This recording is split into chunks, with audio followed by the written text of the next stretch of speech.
हारिया खहा जानाय राजनितिक खालामनो नाङा रेजिस्टार आरो डिपुटि रेजिस्टारा जोंनि हारिनि एसेट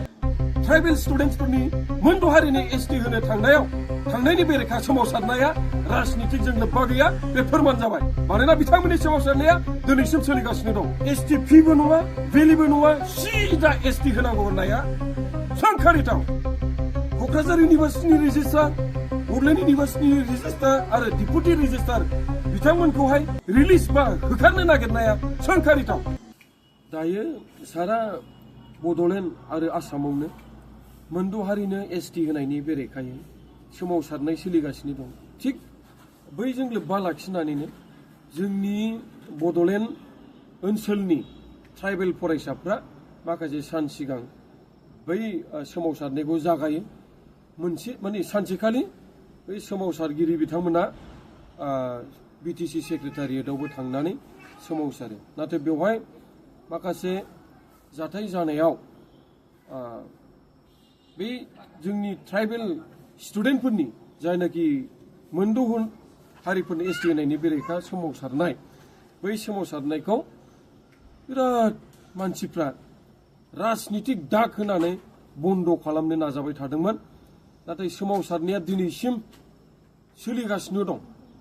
जोंनि बड'लेण्ड हालामनि ट्राइबेल स्टुडेन्टसफ्रा बे सोमावसारनायखौ कन्टिनिउ खालामगासिनो दं बेनो फोरमान जाबाय जे बै ट्राइबेल स्टुडेन्टसफोरनि सोमावसारनाया जेबो राजनितिकजों लोब्बा गैया ओंखायनो जाय बिथांमोना राजनितिक दाग होनानै बन्द' खालामनो नागिरदोंमोन बिथांमोना जेनबाय नाथाय खुब दुखुनांथाव बाथ्राया बेसोदि हाग्रामा बिथाङा मिडियानि मानसिफोरजों सावरायनाय आं नुनो मोनदों ससियेल मिडियायाव बिथाङा बुंदों जे बड'लेण्ड इउनिभार्सिटिनि रेजिस्ट्रारजों लोगोसे डिपुटि रेजिस्ट्रार आरो क'क्राझार इउनिभार्सिटिनि रेजिस्ट्रार दा जोंनि बर'नि जारिमिनाव सासे रेजिस्ट्रार जानो हानाया बर'फोरनिफ्राय बा सासे डिपुटि रेजिस्ट्रार जानो हानाया बिराद गोग्गाथाव जोङो दिनैसिम रावबो भाइस चेन्सेलर जोङो इउनिभार्सिटि लेभेलनि जानो हायाखैमोन नाथाय दाखालि क'क्राझार इउनिभार्सिटिनि भाइस चेन्सेलर सासे बर' मानसिया जाबाय रेजिस्ट्रारबो बर' मानसि जाबाय बड'लेण्ड इउनिभार्सिटियावबो रेजिस्ट्रार आरो डिपुटि रेजिस्ट्रार बिथांमोनाबो बर' मानसि माने बिथांमोना जोंनि हारिनि बिराद माने गोग्गाथाव आरो बिराद गिदिर सम्पति खुब दुखुनांथाव बाथ्रा जे हाग्रामा बिथाङा गावनि राजनितिक लाबालाबनि थाखाय बिथांमोनखौ दिनै रिलिज खालामनो बा होखारनो होननानै डिसिजन लादों बे डिसिजन लानाया बिराद सोंखारिथाव मानोना बै माखासे सान सिगां जे जोंनि ट्राइबेल स्टुडेन्टफ्रा सोमावसारदोंमोन बै सोमावसारनायावहाय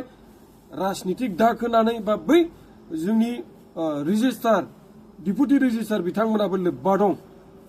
बे खोथा बाहायनानै बिथांमोनखौहाय होखारनो नागिरनाया जोंनि हारिनि थाखाय जोबनो गैयै खहा जागोन ओंखायनो बे जाथाया जोंनि थाखाय बिराद दुखुनांथाव हाग्रामाया जोंनि बर' हारिनि गिदिर गिदिर रिसर्सफोरखौबो दिनैहाय होखारनो सानबाय हारिखौथ' फानखाबाय एसटि होनायनि खेथ्रआव बिथाङा बुंदों जे जोंनि बड'लेण्डनि खेथ्रआव जेबो एसटि फि बा एसटि भेलि जानो मोना होयोबा मोनसेल' रोखोमनि एसटि जानांगौ दा बेवहाय आं बेखौसो सानदों जे बिथाङा मोनसे जारिमिन गालांनो नागिरदों नामा जे ओरैबायदि माने बड'लेण्ड होननाय जायगा दं बै बड'लेण्ड होननाय जायगायाव हाग्रामा बिथाङानो फार्स्ट आरो लास्ट चिफ एक्जिकिउटिभ मेम्बारमोन होननानै मानोना गमामायैनो मोनद' हारिया एसटि मोनमारोब्ला जोंनि बर'फ्रा एमसिएलएखौनो देरहानो हानांगौआ गोब्राब जासिगोन इएम आरो चिफ एक्जिकिउटिभ मेम्बारखौथ' बादखौनो होदों एमएलए जानायखौ बादखौनो होदों एमपि जानायखौ बादखौनो होदों गतिके हाग्रामा बिथाङा एसटिखौ फाननायजों लोगोसे जोंनि हारिनि गिदिर गिदिर सम्पतिफोरखौबो फानजोबसिगोन नामा हारिनि अलखद समावहाय रावबो राजनितिक खालामनो मोना नाथाय हाग्रामा बिथाङा गावनि राजनितिक लाबालाबनि थाखाय दिनै जोङो एसटिनि सायाव राजनितिक खालामबाय थानायखौ जों नुदों गतिके बिथाङा एसटिखौ लानानै राजनितिक खालामनायखौ थाबैनो बन्द' खालामनांगौ राजनितिक खालाम आलदा इस्युखौ लानानै खिन्थु जोंनि हारिया खैफोदाव थांनाय हारिया अलखदाव थांनाय बिदि राजनितिक खालामनो नाङा हारिनि अलखद समावहाय रावबो राजनिति खालामनो मोना नाथाय हाग्रामा बिथाङा गावनि राजनितिक लाबालाबनि थाखाय दिनै जोङो एसटिनि सायाव राजनितिक खालामबाय थानायखौ जों नुदों गतिके बिथाङा एसटिखौ लानानै राजनितिक खालामनायखौ थाबैनो बन्द खालामनांगौ राजनितिक खालाम आलदा इस्युखौ लानानै खिन्थु जोंनि हारिया खैफोदाव थांनाय हारिया अलखदाव थांनाय बिदि राजनितिक खालामनो नाङा बेखिनिखौ बुंनानै आं एसेयाव दोनथ'बाय जै बर' हारिनि